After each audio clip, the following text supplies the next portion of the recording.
আজ আমরা কথা বলবো Korean survival thriller all of us are dead নিয়ে। এমন একটা সিরিজ যা শুধু জম্বি অ্যাপোক্যালিপস দেখায় না, বরং মানুষের ভেতরের ভালো আর মন্দকে একেবারে নাড়িয়ে দিয়ে যায়। শুরুতেই বলি সিরিজটা কেমন। আইএমডিবিতে এর 7.5 রেটিং কিন্তু এমনি এমনি আসেনি। সারা বিশ্বের দর্শকরা এটাকে দারুণভাবে ভালোবেসেছে, আর এটাই এর কোয়ালিটির সবচেয়ে বড় প্রমাণ। শুধু একবার ভাবুন তো, আপনার স্কুল মানে বন্ধুদের সাথে আড্ডা, ক্লাস, খেলাধুলার সেই চেনা পরিচিত জায়গাটা যদি হঠাৎ করে একটা ভয়ঙ্কর দুঃস্বপ্নের গ্রাউন্ড জিরো হয়ে যায়, কি হবে তখন? ঠিক এই কাঁপুনি ধরানো প্রশ্নটা নিয়েই কিন্তু অল অফ আস আর ডেডের গল্প। তো কিভাবে একটা সাধারণ হাই স্কুল এমন একটা মৃত্যুপুরীতে পরিণত হলো?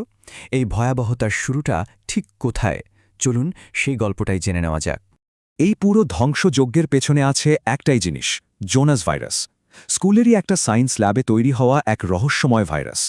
উদ্দেশ্যটা হয়তো ভালো ছিল, শক্তি বাড়ানো, কিন্তু এর ফল যে এতটা ভয়ঙ্কর হবে তা কেউ কল্পনাও করতে পারেনি।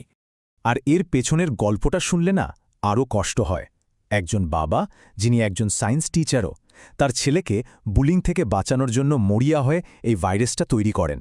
কিন্তু ভাগ্যের কি পরিহাস, সংক্রামিত একটা হ্যামস্টারের ছোট্ট একটা কামড়, আর সেখান থেকেই শুরু হয়ে গেল এক সর্বনাশা মহামারী। তো যখন ভাইরাসটা ছড়িয়ে পড়ল, তখন কি হলো? যে ক্লাসরুমগুলো ছিল পড়াশোনার জায়গা, সেগুলোই হয়ে উঠল এক একটা যুদ্ধক্ষেত্র। এবার দেখা যাক ছাত্রছাত্রীরা কিভাবে এই দুঃস্বপ্নের মোকাবেলা করল। একবার অবস্থাটা কল্পনা করুন। অঞ্জো, চংসান, সুহিওকের মতো স্টুডেন্টরা স্কুলের ভেতরেই আটকা। খাবার নেই, পানি নেই, আর পালানোরও কোনো রাস্তা নেই। বাইরের দুনিয়ার সাথে সব যোগাযোগ বন্ধ। আছে শুধু চারদিকে জম্বিদের ভয়াল চিৎকার। কিন্তু এই চরম বিপদের মুখেও ছাত্রছাত্রীরা যা করে দেখিয়েছে তা এক কথায় অসাধারণ। সাধারণ ডেস্ক দিয়ে দরজা আটকে দেওয়া, বেঞ্চ দিয়ে নিজেদের বাঁচানোর জন্য ঢাল বানানো, এমনকি খেলার সরঞ্জামকে অস্ত্র হিসেবে ব্যবহার করা। তাদের এই উপস্থিত বুদ্ধি আর বেঁচে থাকার অদম্য ইচ্ছাশক্তি সত্যি অবাক করার মতো। আর হ্যাঁ, একটা কথা কিন্তু মাথায় রাখতে হবে, এই সিরিজের জম্বিরা হলিউডের সেই ধীর গতির টলতে টলতে হাঁটা জম্বিদের মতো একদমই না। এরা সাংঘাতিক ফাস্ট, হিংস্র, আর একবার টার্গেট করলে তাকে ছাড়া এদের কোনো উপায় নেই। এটাই পুরো বিষয়টাকে আরও অনেক বেশি টেনশনে ভরপুর করে তুলেছে। আচ্ছা, এবার আসা যাক সিরিজের সেই কনসেপ্টটায় যা একে অন্য সব জম্বি শো থেকে একদম আলাদা করে দিয়েছে, আর সেটা হলো হাফবি, মানে এক নতুন জাতের আনডেড। কারণ এখানে দেখা যায় জম্বির কামড় খাওয়ার পরেও কিছু চরিত্র ঠিক পুরোপুরি জম্বি হয়ে যায় না। তারা অন্য রকম। তাদের এই পরিবর্তনটা এই গল্পে একটা দারুণ মোড় নিয়ে আসে। হ্যাঁ, এদেরকেই বলা হচ্ছে হাফ বি বা হ্যামবি, মানে আধা মানুষ আধা জম্বি। ব্যাপারটা হলো তাদের শরীরে জম্বির মতো প্রচণ্ড শক্তি চলে আসে, কিন্তু তাদের মানুষের বিবেক আর চিন্তা করার ক্ষমতাটা হারিয়ে যায় না।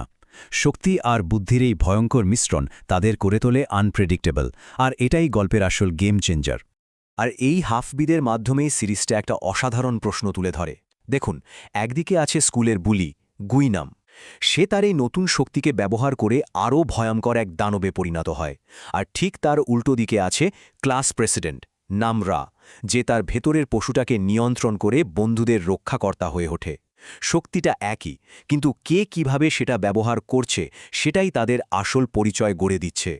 এত অ্যাকশন, এত ভয়, এসবের পরেও সিরিজটা কিন্তু শুধু একটা হরর শো না। এর গভীরে লুকিয়ে আছে মানসিক সম্পর্কের টানাপোড়েন আর আবেগের এক দারুণ গল্প।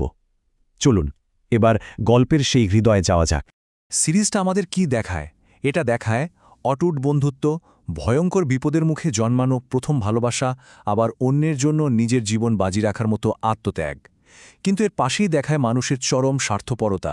আসলে জম্বি মহামারীর আড়ালে এটা আমাদের সমাজেরই একটা আয়না, যেখানে স্কুলের বুলিংয়ের মতো সমস্যা আর তার ভয়াবহ মানসিক প্রভাবকে খুব স্পষ্টভাবে তুলে ধরা হয়েছে।